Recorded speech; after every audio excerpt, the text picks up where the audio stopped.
Mein Herr, was ist das? Das gedurchgebackerte Bacon-Stock is crashing in the pre-market. Herr Reichsmarschall, we must stop the Deutsche Bacon-Stock from crashing.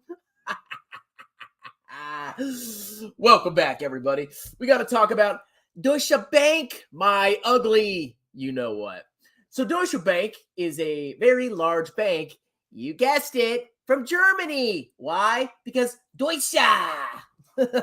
Now, let's talk about what has happened. So this stock is down roughly 7% in the pre-market.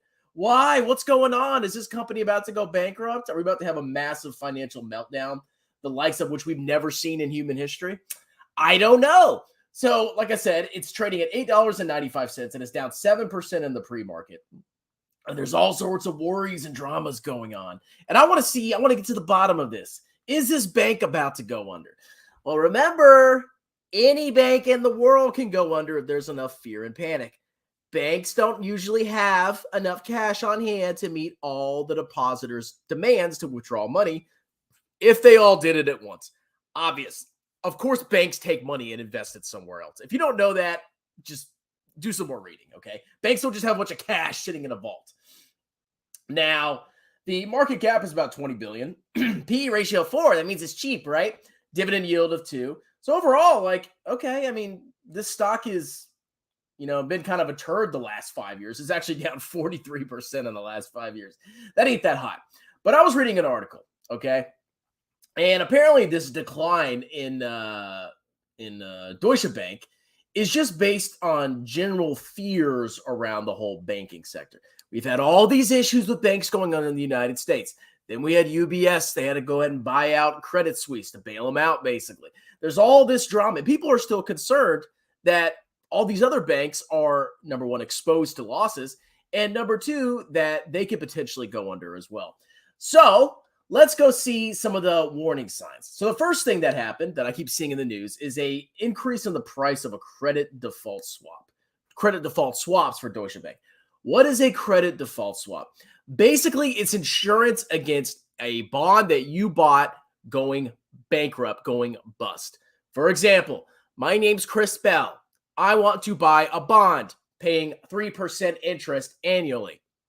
I am concerned that this bond may potentially go bankrupt, or I just want to hedge.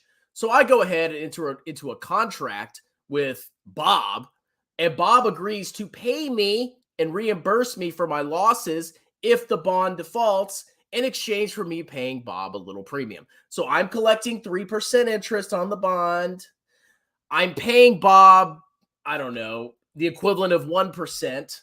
So I have a spread, I have a profit of 2%, but I am protected. All my downside risk is eliminated. What does Bob get out of this? Well, Bob says, hey, I just want to collect cash. Okay, I don't think Deutsche Bank bonds are going to go bankrupt. So he says, okay, I'll charge that clown, Chris Bell. I'll charge him, and he'll just pay me a premium, and I'll collect the cash, and it's just great, right?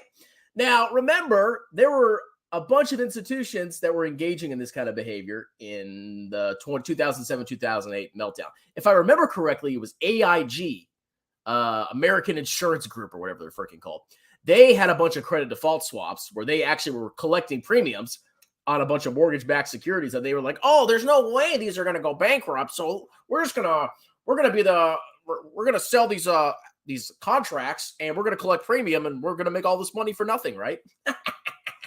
Well, when all the mortgage-backed securities started crashing, and there were defaults, and oh my God, AIG just got wrecked. Okay, so these things are risky, potentially risky. Okay, depending on what the contract is. So why is the price of the credit default swap going up? Well, if you're on the opposite side of this contract, let's say you're Bob, right? And Bob's like, man, you know what? I think that there's a greater likelihood that Reichsmarschall, Deutsche Bank bonds will go bust. They won't be able to pay him back. They'll default. So I'm going to charge Chris more money to enter into this contract. That's why the price of the credit default swaps are absolutely skyrocketing. Look at this.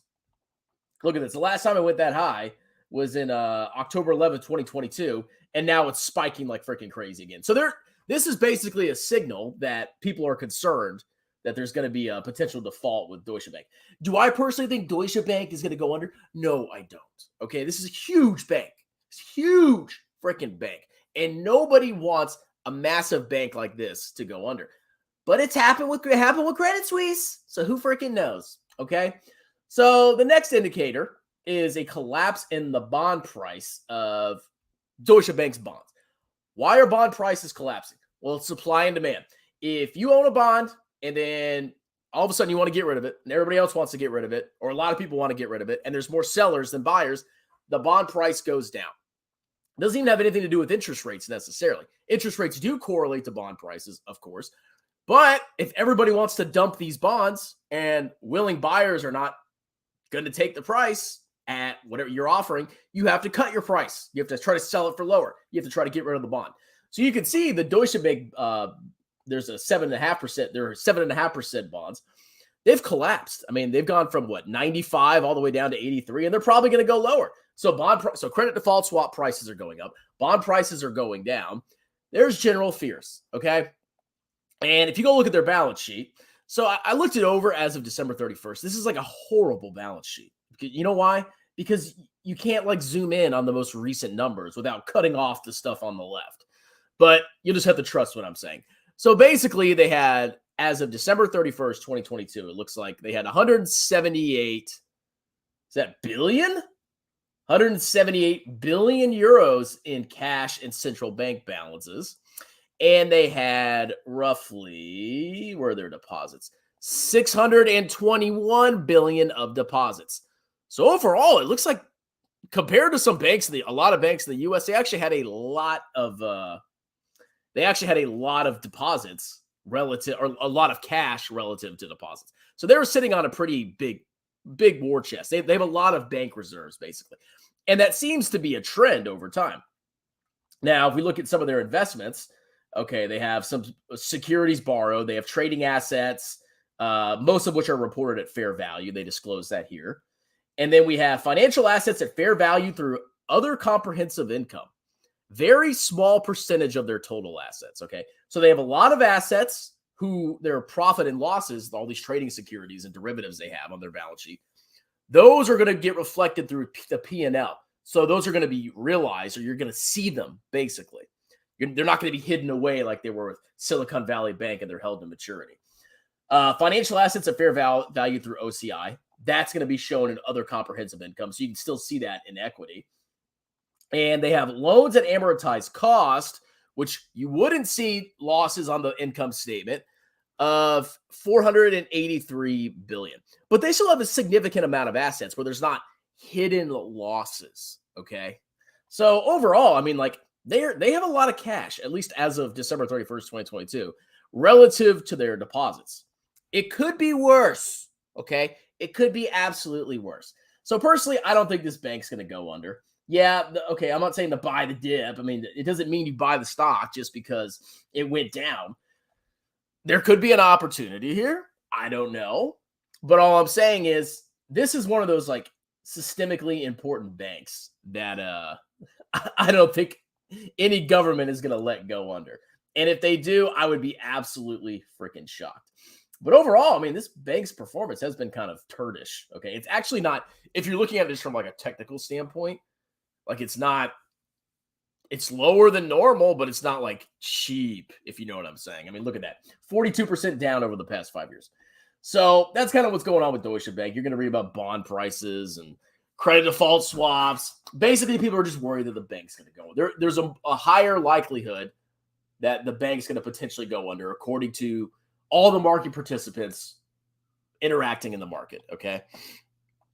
Woo! Thumb. Tattooed chef to the moon. Did it really? Banks in Europe don't deal in risky assets by law since 2000. Yeah, Deutsche Bank didn't seem that crazy.